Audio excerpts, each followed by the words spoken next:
Le billet que je tiens dans les mains va vous démontrer dans un instant ce qui sépare les gagnants des perdants.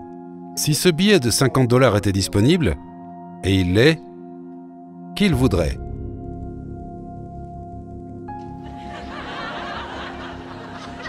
Merci. Attendez, revenez un instant. Comment vous appelez-vous? Cathy. Qu'est-ce qu'a fait Cathy que personne d'autre dans le public n'a fait? Elle s'est levée et elle est passée à l'action. Trop souvent, on reste assis, on attend, on espère, on rêve, on affirme, on prie, on médite et on fait tout ça. Et tout cela est important, c'est une partie du process. Mais à un certain moment, une opportunité se présente. Et si vous n'agissez pas, vous passerez à côté de 50 $ ou bien plus encore. Vous avez été super nombreux à adorer notre dernière vidéo avec Jack Canfield. Alors on a décidé d'en refaire une. Ne faites pas l'erreur de ne pas appliquer ces 6 secrets. On devrait plutôt les appeler les 6 principes du succès. Et si vous les comprenez et les appliquez, vous pourrez atteindre n'importe lequel de vos objectifs. Prenez de quoi écrire et c'est parti. Plongeons tout de suite dans ces 6 étapes du succès. Étape numéro 1, vous devez décider ce que vous voulez. Et j'aimerais que vous ayez une grande vision. Je veux que vous alliez chercher tout ce que vous voulez dans la vie. Et que vous soyez en accord avec cela, du fond de votre cœur. On nous a tous dit, tu ne peux pas avoir ça, tu ne peux pas faire ça, oubliez tout ça. Si rien de cela n'avait d'importance et que tout était possible, que voudriez-vous? Alors je dis souvent, demandez quoi, pas comment.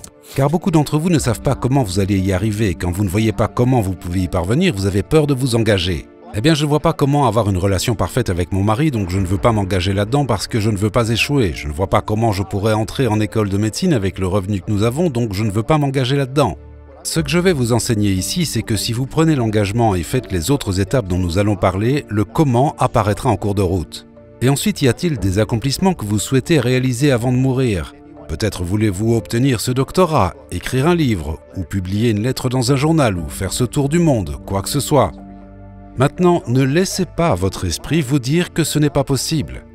Je veux que l'enfant qui pense que tout est possible à l'intérieur de vous décide de ce que vous voulez vraiment. La dernière étape ici, c'est que vous devez partager votre vision avec les autres. Beaucoup de professeurs disent qu'il ne faut pas parler de sa vision aux autres parce qu'ils risquent de la critiquer et de réduire votre enthousiasme. Mais rappelez-vous de vous entourer de gens positifs et si quelqu'un critique votre rêve, dites simplement « merci pour ta contribution ». D'accord? Parce qu'ils essayent de vous aider à leur manière. Peut-être qu'ils pensent que vous ne pouvez pas y arriver, alors dites-leur merci et passez à autre chose et allez parler à quelqu'un d'autre. Mais en partageant votre vision et vos rêves avec les autres, certaines personnes diront « j'ai le même rêve ». Je peux t'aider. Martin Luther King s'est levé et dit « j'ai un rêve ». Et beaucoup de personnes ont répondu « je partage ce rêve, je vais marcher à vos côtés ». Et au final, quelque chose a commencé à changer dans la lutte contre le racisme dans notre culture. Mais il a fallu que quelqu'un se lève pour que d'autres puissent se joindre à ce rêve. Et vous serez surpris de voir qui sera attiré par votre rêve. Si vous avez pris de quoi écrire, notez ça. Les personnes qui n'ont pas d'objectif ont 0% de chance d'atteindre cet objectif. Ça, c'est les maths, mon pote. Les personnes qui n'écrivent pas leur objectif, même s'ils en ont une vague idée, ces personnes ont environ 10 à 20% de chance d'atteindre leur objectif. Maintenant, les personnes qui écrivent leur objectif voient leur chance augmenter à environ 25 à 42%. Simplement parce que le fait d'écrire son objectif, c'est une forme d'engagement envers soi-même et ça permet aussi de clarifier les choses. Ensuite, les personnes qui partagent leur objectif publiquement, que ce soit avec un partenaire de responsabilité ou avec une communauté, peuvent voir grimper leur chance de réussite à 65%. Le poids de la responsabilité sociale et la pression positive poussent les gens à l'action. Pour finir, les personnes qui font des mises à jour régulières avec un partenaire de responsabilisation ou dans une communauté maximisent leurs chances de succès jusqu'à 95%. Mais quand on y pense, c'est logique. En gros, les encouragements et les retours réguliers, c'est évident que ça augmente les chances de réussite. Et c'est scientifique. Donc si vous voulez passer de 0% de chance à 95% de chance d'atteindre votre objectif, inscrivez-vous maintenant au Challenge Transformation! Désolé, je sais pas ce qui m'a pris. En gros, c'est 4 jours de challenge où vous allez apprendre de nouvelles choses tous les jours. Le but, c'est de vous prouver que la reprogrammation de votre subconscient est la chose la plus importante au monde et de vous donner les outils pour que vous soyez capable de reprogrammer votre subconscient pour la réussite. Tous les jours, il y aura un défi. D'ailleurs, le premier jour, le défi, c'est de définir, d'écrire et de partager votre objectif dans la communauté. D'ailleurs, je lirai tous les objectifs et si je peux vous aider, je le ferai sans hésiter. Et le truc de fou, c'est que vous êtes déjà plus de 7000 inscrits. Donc pour ceux qui veulent rejoindre l'aventure, tout ce que vous avez à faire, c'est cliquer sur le premier lien qui se trouve dans la description. Et je me réjouis sincèrement d'en apprendre plus sur vous et de voir comment je peux vous aider. La deuxième étape vers le succès est si cruciale. Vous devez établir des objectifs spécifiques pour votre vision ou votre rêve. C'est bien beau de dire que vous voulez une résidence d'hiver à Hawaï. Mais ça ne suffit pas. Ça doit être mesurable. Ça doit exister dans le temps et l'espace. Combien et pour quand? Vous devez avoir un objectif mesurable pour chaque partie de votre vision et je pense que vous devez avoir au moins 101 objectifs. Allez-y à fond. John Goddard, dont nous avons parlé dans notre premier livre, lorsqu'il avait 15 ans, il a établi une liste de 127 objectifs qu'il voulait atteindre.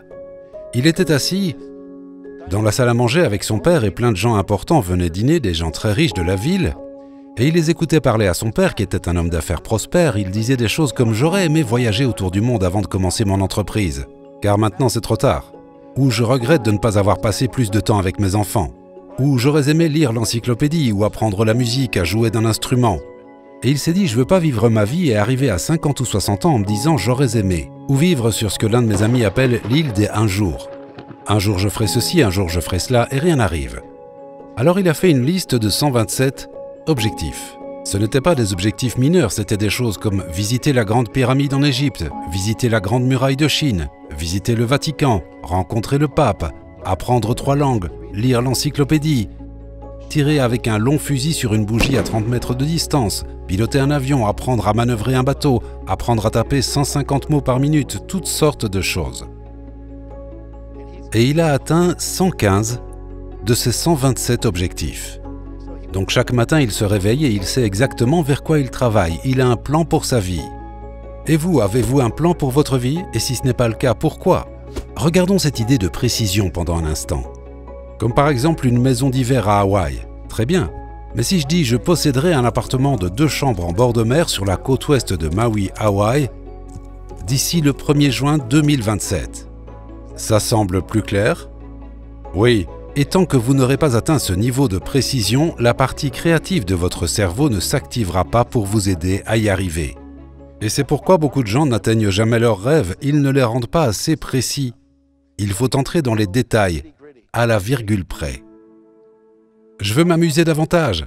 Que signifie cela? Mais si je dis « je vais écouter des comédies 2 fois par semaine pendant 1 heure », vous allez probablement plus vous amuser, alors rendez-le spécifique, rendez-le concret.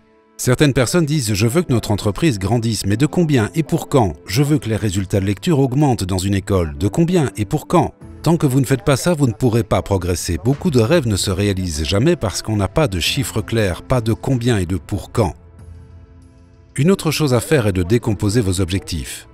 Disons que je veux aller à l'université et obtenir un doctorat. Mon Dieu, je ne suis encore qu'un lycéen. Au tout début, ça peut être un peu écrasant, mais si on le décompose en petites étapes. Et la prochaine étape serait de terminer le cours de mathématiques, obtenir un A dans cette matière, demander une brochure dans une université, obtenir un catalogue. Choisir plusieurs universités auxquelles je veux postuler. Vous continuez de diviser en petites étapes. Ensuite, vous trouvez comment accomplir chaque étape et vous mettez une date pour chaque étape. Puis vous commencez à exécuter le plan. Quelqu'un a dit si tu échoues à planifier, tu planifies d'échouer. Ça fait sens? Ouais, absolument. Je lisais le livre Guinness des records parce qu'on pensait à y figurer et il y avait ce type qui s'était fixé pour objectif de manger un vélo entier. Les pneus et tout. Alors, comment fait-on ça? Eh bien, ça lui a pris 17 jours. Mais ce qu'il a fait, c'est qu'il a découpé le vélo en morceaux, puis il les a fondus en petits morceaux avalables et il les a mangés. Donc l'idée est la suivante, tout peut être fait si vous le décomposez en petites étapes, ça fait sens?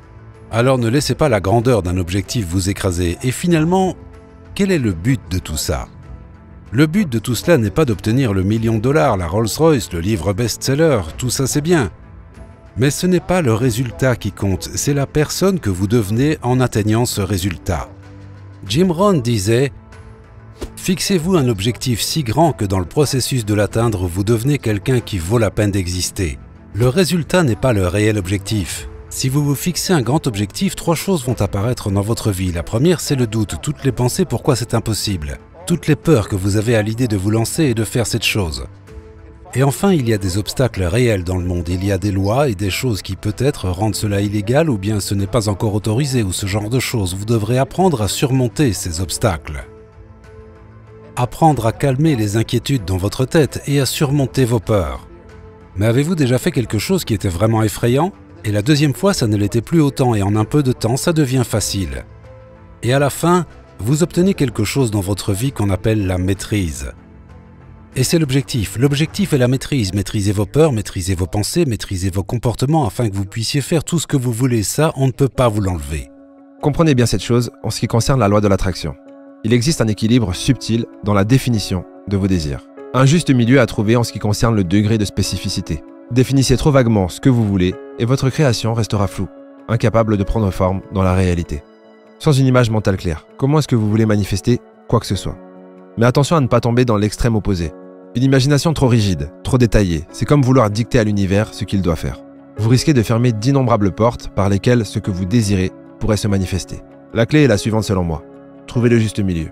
Soyez précis sur ce que vous voulez, mais ne vous focalisez pas sur des détails qui au final n'ont rien à voir avec ce que vous voulez. Par exemple, vous voulez trouver l'amour. Soyez précis sur les détails de qu'est-ce que l'amour pour vous, quel genre de personne vous voulez rencontrer, quel genre d'activité vous voulez partager. Mais rien ne vous oblige de réduire l'amour à une personne. Sur 8 milliards. Souvent, il est recommandé de laisser le quand et le comment à l'univers. Mais à force de visualiser le quoi, le quand et le comment vous seront transmis de façon intuitive. À ce moment-là, lancez-vous et faites tout votre possible pour respecter le délai et mettre en place la méthode qui vous est venue à l'esprit. Vous connaissez sûrement cette histoire. Un homme vivait près d'une rivière. Un jour, une inondation survint et l'eau monta dangereusement. Alors que l'eau atteignait sa porte, un voisin passa avec une barque et lui proposa de l'aide. L'homme refusa, disant « Dieu me sauvera ».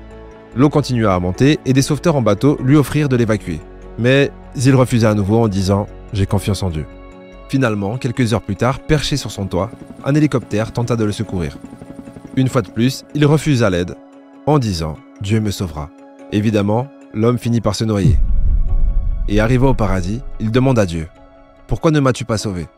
Dieu répondit « J'ai envoyé une barque, un bateau et un hélicoptère. Que voulais-tu de plus ?»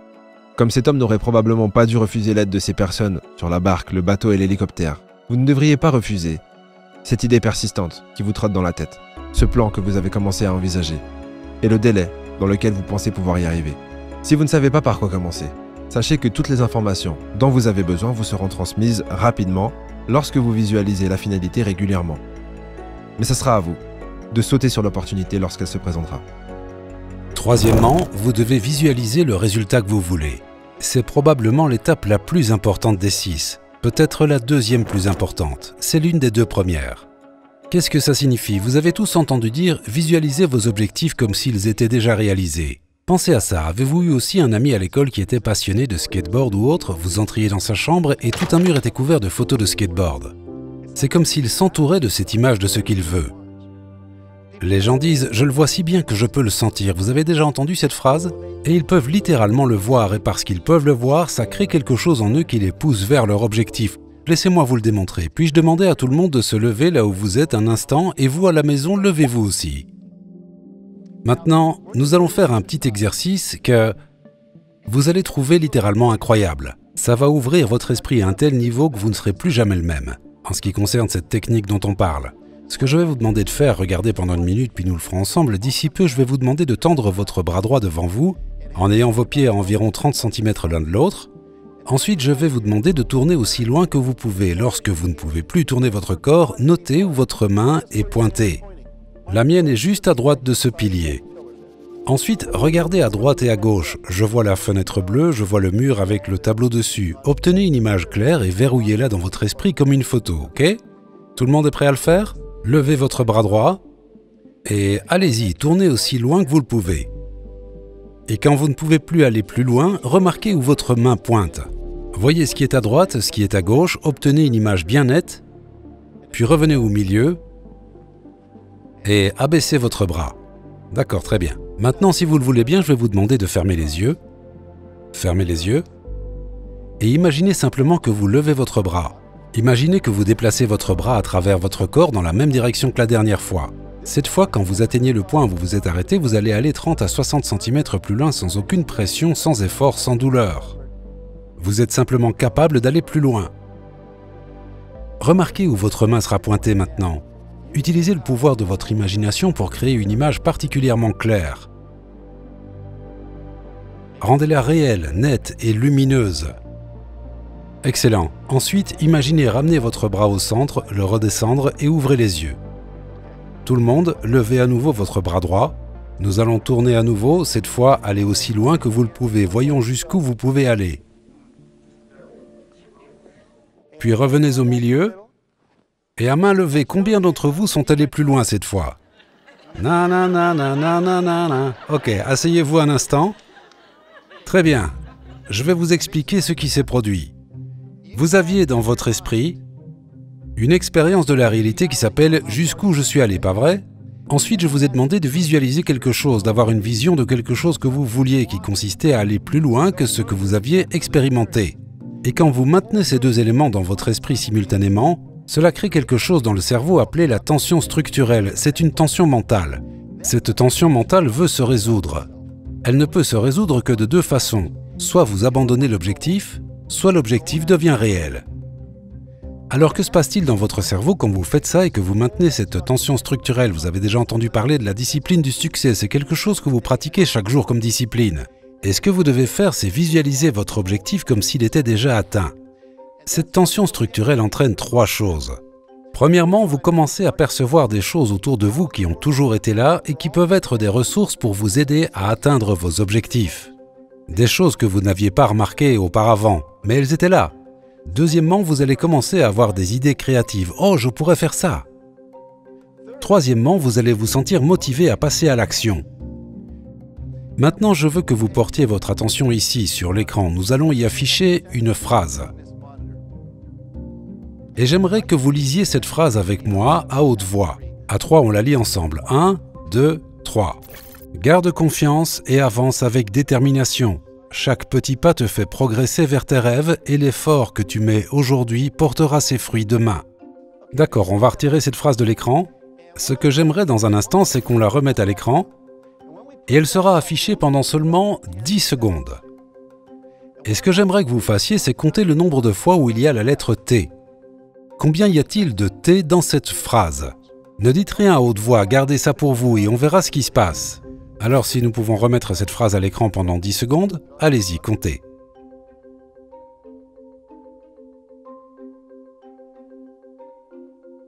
Bien, maintenant, à main levée, combien d'entre vous ont compté entre 6 et 9 T? Levez la main. D'accord, environ un tiers du public. Combien ont compté 10 ou 11 T? 1, 2, 3, 4, environ 8 personnes. Combien ont compté 12 ou 13 T? Environ 12 personnes. Combien ont compté 14 T? Environ 7 personnes. Combien de personnes ne lèveraient pas la main, peu importe ce que je demande? Je vous vois là-bas. D'accord, bien. Première question. Est-ce qu'on regardait tous la même phrase? Ou pas? Vous voyez, il y a une réalité objective. Jetons un coup d'œil à nouveau et voyons ceux d'entre vous qui ont vu moins de 10 T. Si nous regardons l'écran, est-ce que ce sont ceux que vous avez vus? D'accord. Maintenant, si vous regardez, il y a 14 T surlignés dans cette phrase. Vous entendez ce « Oh » C'est ce que les psychologues appellent la réaction « Oh mon Dieu », vous savez. D'accord, voici la situation. Juste parce que vous n'avez pas vu les T, est-ce que ça signifie qu'ils ne sont pas là? Non, ils sont toujours là, que vous les voyez ou non. Pensez-vous que certaines personnes voient plus de ressources dans le monde que vous? Plus de solutions aux problèmes? Plus d'opportunités entrepreneuriales que vous, peut-être? Vous voyez, tout est là. Toutes les solutions à vos problèmes existent, mais vous ne les voyez pas. En 1983, l'équipe de voile australienne n'avait jamais gagné une America's Cup. Jamais. Et le coach a eu une nouvelle idée. Il a dit « Essayons cette technique de visualisation ». Il a fait un enregistrement. Et sur cette bande, il faisait une narration de l'équipe australienne battant l'équipe américaine. Ça disait quelque chose comme « Nous faisons le tour de la dernière bouée, nous avons 3 longueurs de bateau d'avance sur les Américains et ils avaient tous les effets sonores en arrière-plan, le vent dans les voiles, l'eau qui passe, les cordages frappant le mât et tous ces sons associés à la voile. » Cette bande durait environ 20 minutes. C'était un peu plus rapide que la course réelle et ils imaginaient battre les Américains. Il a fait écouter cette bande à l'équipe chaque jour, 2 fois par jour, pendant 3 ans. Quelqu'un vient de dire « Oh mon Dieu !» Quand ils sont finalement allés affronter les Américains, ils se sont dit « Pas eux encore !» Combien de fois devons-nous battre ces gars? C'était évident qu'ils allaient les battre. Leur attitude entière était totalement différente et c'est ce qui s'est produit et ils ont remporté l'America's Cup. L'idée est que vous pouvez utiliser cela dans tous les aspects de votre vie, que ce soit dans le sport, pour perdre du poids, pour obtenir de meilleures notes à l'école, pour apprendre une langue ou peu importe. Beaucoup de gens se posent cette question. Si je me visualise avec la chose que je veux, est-ce que ça va marcher? Est-ce que je l'aurai vraiment? Et la réponse, c'est oui. Si vous le faites correctement, ça fonctionnera. Mais est-ce vraiment la bonne question à se poser? Et si au lieu de passer la majorité de votre temps à visualiser ce que vous voulez avoir, vous preniez une petite partie de ce temps pour visualiser la personne que vous voulez être? Après tout, si vous désirez quelque chose, c'est souvent pour paraître différent, ou vous sentir différent, peut-être même supérieur. Alors pourquoi ne pas directement visualiser et entraîner votre esprit à devenir la personne que vous voulez être? Ultimement, cette personne pour qui atteindre tous vos objectifs serait un jeu d'enfant. Si vous avez un doute concernant la manifestation physique d'une chose que vous voulez, concentrez-vous plutôt sur les caractéristiques humaines que vous devez développer pour être capable d'obtenir cette chose. Par exemple, si vous voulez le succès professionnel, visualisez-vous comme une personne disciplinée, organisée, persévérante et créative, plutôt que simplement vous focaliser sur une somme d'argent. Il est évident et prouvé scientifiquement que si vous vous entraînez mentalement à faire certaines choses comme, par exemple, parler avec plus d'assurance ou faire face à l'adversité, cela aura un impact sur vous dans le monde réel. À mon sens, la loi de l'attraction est trop souvent utilisée comme un raccourci pour obtenir des choses dont on n'a pas vraiment besoin, dans le but d'impressionner des gens qu'on n'apprécie même pas, plutôt que pour devenir la personne dont les gens qu'on aime vraiment auraient réellement besoin. L'étape numéro 4 est la suivante. Passer à l'action. Vous devez passer à l'action, vous ne pouvez pas juste rester assis et espérer que ça arrive. L'une des étapes, l'une des actions que vous devez entreprendre s'appelle « demander ». Et nous avons réalisé que l'un des principaux obstacles pour la plupart des gens était la peur de demander ce qu'ils voulaient. Marquita Andrews était l'exemple vivant de ce que nous appelons « demander, demander, demander, demander, demander, demander, demander, demander, demander, demander, demander ». Parce que vous allez devoir demander à beaucoup de gens. Quand Marquita était plus jeune, sa mère est venue la voir et lui a dit « Tu sais Marquita, j'ai un rêve. Mon rêve est de voyager autour du monde. Mais j'ai aussi un rêve pour toi. Je veux que tu sois diplômée de l'université. Le problème, c'est que je suis serveuse. Je ne vois pas comment je pourrais réaliser les deux rêves avec mon petit salaire. Mais je te propose un marché. Si tu vas à l'université et que tu acceptes qu'après l'obtention de ton diplôme, tu prennes 25% de tes revenus pendant quelques années pour les économiser et m'envoyer autour du monde, alors je paierai tes études universitaires. Mais si tu n'es pas prête à le faire, alors je ne sais pas si je veux financer pour tes études. » Qu'a-t-elle dit? Elle a 7 ou 9 ans à ce moment-là. Elle a dit « Bien sûr, marché conclu ». Eh bien, plus tard cette année-là, elle a rejoint les Brownies, un groupe de scouts pour filles, et ils ont lancé leur vente annuelle de cookies. Cette année-là, ils ont organisé un concours. La fille qui vend le plus de cookies gagne un voyage pour 2 autour du monde. Marquita se dit « Je vais m'en sortir facilement avec ça ». Et elle commence à vendre des cookies comme vous ne pouvez pas l'imaginer. Dans sa première année en tant que scout Brownie, elle a vendu 3526 boîtes de cookies des Girl Scouts. Quelqu'un vient de dire « impossible ». La plupart des filles qui vendent des cookies sont déjà heureuses si elles arrivent à vendre 300 ou 400 boîtes. 3526. Comment a-t-elle fait? Demander, demander, demander, demander, demander, demander. Elle vit à New York où la densité de population est élevée. Elle allait dans des immeubles d'appartements les plus hauts et alors que les gens descendaient le matin ou revenaient du travail, elle était toujours là. Avez-vous déjà acheté vos cookies? Voulez-vous acheter des cookies? Et si quelqu'un en achetait un, elle disait « pourquoi pas en prendre 2 ?» etc. Elle demandait et redemandait sans cesse. How many boxes? Just one of each. Would you like to buy some more for your friends or if you have parties? Et à l'âge de 14 ans, elle écrit un livre intitulé « Comment vendre plus ». Elle a donné une conférence au Radio City Music Hall devant l'assemblée de la MDRT, un groupe d'agents d'assurance ayant vendu pour plus d'1 million de dollars de commission. À la fin de son discours, elle dit « Je veux que vous regardiez sous votre siège. Vous trouverez une carte. Prenez-la et écrivez un chiffre entre 5 et 10 dessus. » Tout le monde le fait. Puis elle dit « C'est le nombre de boîtes de cookies que je veux que vous m'achetiez avant de partir. »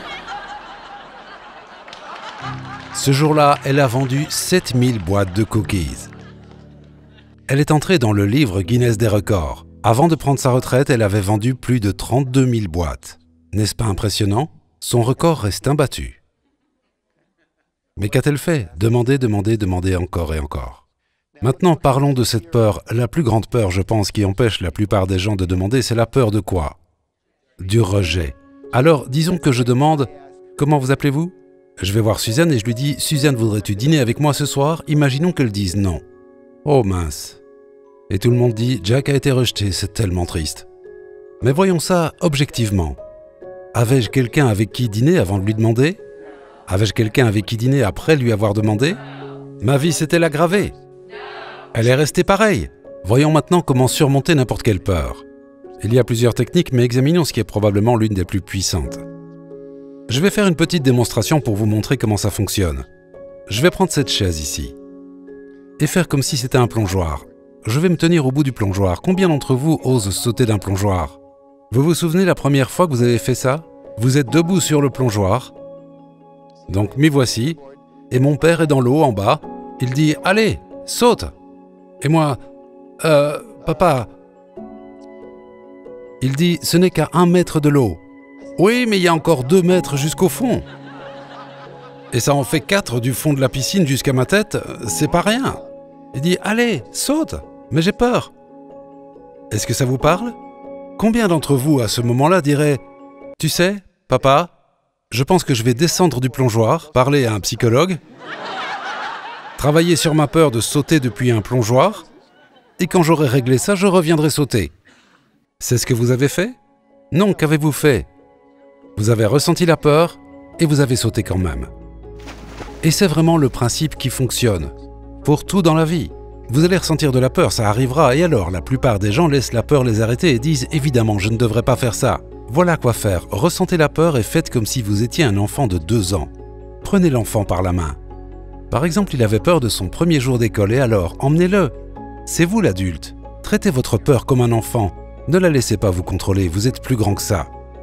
Quand vous comprenez que la vie est un jeu de probabilité et qu'il n'y a jamais rien de personnel, alors vous devenez inarrêtable.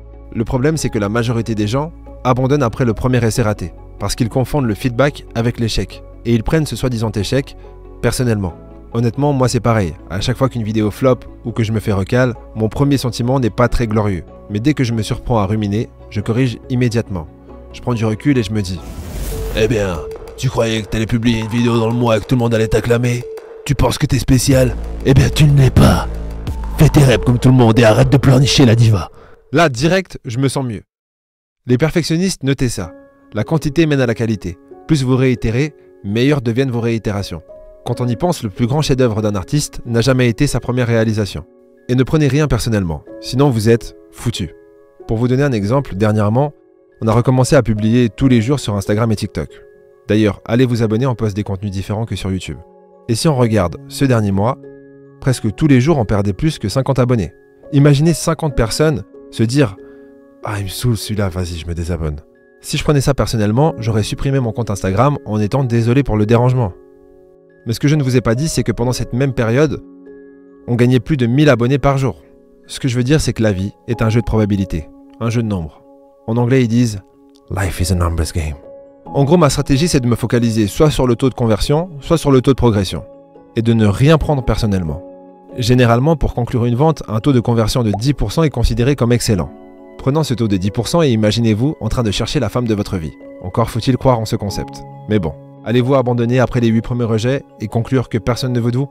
Alors que si vous aviez abordé 100 femmes, statistiquement, sur la base de notre fameux calcul des 10%, environ 10 auraient accepté de vous donner l'heure. Hein, qu'elle aime bien. Cela nous amène à la 5e étape, s'adapter au feedback. Quand vous faites une première action, est-ce que ce sera nécessairement la bonne? Non. Mais vous n'aurez pas de feedback sans agir. Combien d'entre vous demandent activement des feedbacks? Vous dites « Hey, je veux un feedback sur comment être un meilleur parent ou enseignant, ou comment puis-je être un meilleur vendeur, comment puis-je mieux travailler ?» La plupart des gens ne demandent pas d'avis, mais pourquoi? Ils ne veulent pas la réponse. Mais disons que vous êtes enseignant et que vous ne demandez pas de retour. Comment puis-je être meilleur? Les enfants, est-ce qu'ils parlent de la façon dont vous pourriez être un meilleur enseignant? Ce prof, il ne nous laisse jamais faire ça, c'est un naze et blablabla. Tout le monde le sait, sauf vous. Si ça ne va pas avec votre femme, elle a probablement déjà appelé sa copine, sa mère, sa sœur, elle parle à ses collègues de tout ce qui ne va pas chez vous. Mais devinez à qui elle ne l'a pas dit?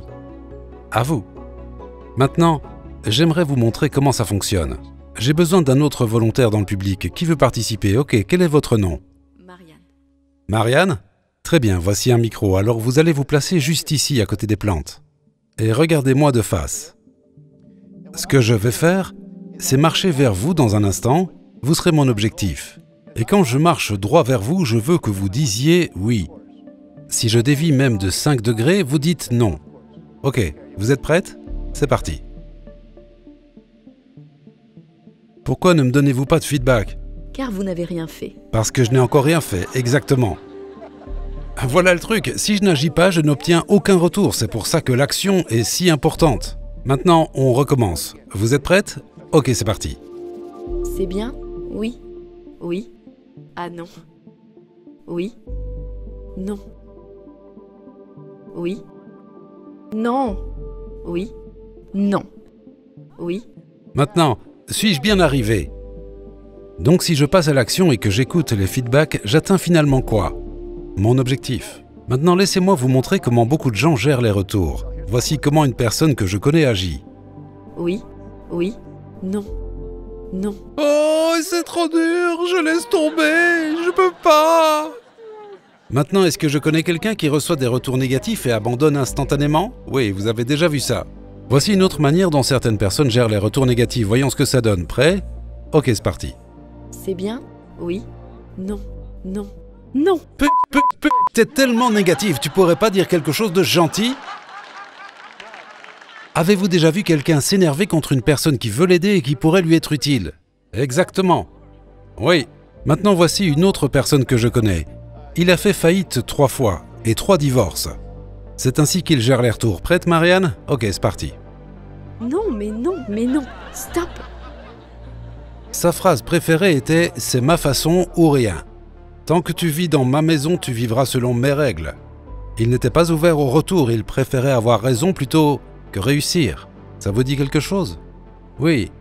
Donc quelle est la clé ici? Demandez des feedbacks et ensuite écoutez-les, puis ajustez et continuez à avancer vers votre objectif.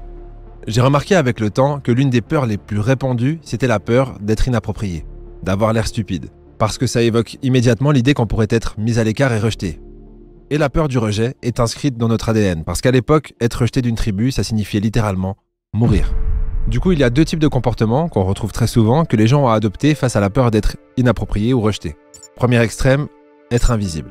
Ne rien faire pour ne pas se faire remarquer. Après tout, ça diminue les risques d'avoir l'air con. Deuxième extrême, c'est prétendre qu'on s'en fout du regard des autres. Oh, moi j'en ai rien à foutre du regard des autres, regardez, je monte mon cul. Regarde même pas, regardez mon cul. Ah! En gros, vous commencez à faire n'importe quoi juste pour prouver que vous n'avez pas peur du regard des autres. Pour moi, c'est 2 réactions émotionnelles qui vous empêchent d'être réellement authentique. Je pense qu'il y a une 3e approche qui pourrait être plus centrée. Utilisez les gens comme des miroirs. Ne fuyez pas les miroirs par peur de ne pas aimer le reflet qu'ils vous proposent. Mais n'ignorez pas non plus les retours précieux qu'ils vous donnent par arrogance. Espèce d'enculé, tu vaux rien. Sale merde. Par exemple, quand une personne m'attaque, personnellement, d'abord comme la majorité des gens, je me vexe. Et ensuite je me dis, comment tirer quelque chose de constructif de cette attaque personnelle? La plupart des gens vont faire la chose suivante. Ils vont prétendre se remettre en question pour arriver à la conclusion suivante. Ah, j'ai compris. Il est juste jaloux. Eh bien ça, ce n'est pas se remettre en question. Se remettre en question dans cette situation, ça serait qu'est-ce que j'ai fait ou dit qui a généré cette jalousie?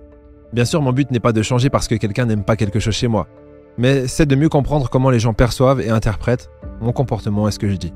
Il y a une citation qui dit « Je suis responsable de ce que je dis, pas de ce que tu comprends ». Alors c'est vrai que cette phrase est super stylée à sortir lors d'un débat lorsqu'une personne déforme vos propos, mais fondamentalement, je suis pas d'accord. Pour vous donner un exemple, j'étais là, puis et puis quoi, t'as pas compris? C'est pas mon problème. Plus sérieusement, je pense que c'est important de se sentir responsable, non seulement de ce que vous véhiculez, mais de la façon dont ce que vous véhiculez est interprété. Mais bien sûr, faites-le avec un minimum de recul. En gros, ne fuyez pas le feedback, n'agressez pas le messager, mais profitez de chaque opportunité qui se présente à vous pour vous remettre en question, sans douter de vous. Après tout, vous préférez voir des vérités dérangeantes ou être aveugle? Et finalement, l'étape numéro 6. Persévérer. N'abandonnez jamais. Jamais. Si vous avez un objectif qui est important pour vous, n'abandonnez pas. Vous ne le savez peut-être pas, mais le millionnaire moyen en Amérique a fait faillite 3 fois avant de devenir millionnaire. Je ne sais pas comment ils ont fait, mais statistiquement, c'est le cas. Walt Disney a fait faillite 5 fois. Henry Ford a fait faillite 3 fois. Ça demande de la persévérance. Fred Astaire, lors de son premier casting, qu'ont-ils dit? Ne sait pas jouer? Chauve? Danse un peu. La chance ne semblait pas lui sourire avant qu'il ne devienne l'un des plus grands danseurs, acteurs et chanteurs de tous les temps. Ne laissez pas les autres déterminer votre parcours et persévérez. Si vous faites de vos rêves une priorité, que vous vous entourez de personnes positives, que vous prenez 100% de responsabilité pour votre vie et que vous décidez ce que vous voulez, que vous vous fixez des objectifs spécifiques, que vous les visualisez comme déjà accomplis, que vous passez à l'action et écoutez les feedbacks, que vous faites des ajustements tout au long du chemin sans jamais abandonner, je vous promets que vous commencerez à vivre une vie incroyable, pleine de rêves réalisés. Le 30e président des États-Unis avait fait un discours que j'aime beaucoup et je vais vous le lire ici. Rien au monde ne peut remplacer la persévérance. Le talent ne le fera pas. Rien n'est plus commun que des hommes talentueux sans succès. Le génie ne le fera pas. Le génie non récompensé est presque un proverbe. L'éducation ne le fera pas. Le monde est rempli d'épaves éduquées. Seule la persévérance et la détermination sont toutes puissantes. La devise « Persévérer » a résolu et résoudra toujours les problèmes de la race humaine. Je vais vous laisser sur ce discours et je vais d'ailleurs persévérer en vous disant une dernière fois de vous inscrire au Challenge Transformation qui commence très bientôt, ne perdez pas une seconde. Si vous avez aimé cet épisode, n'oubliez pas de laisser un pouce en l'air, de vous abonner, d'activer la petite cloche et moi je vous dis rendez-vous au prochain épisode.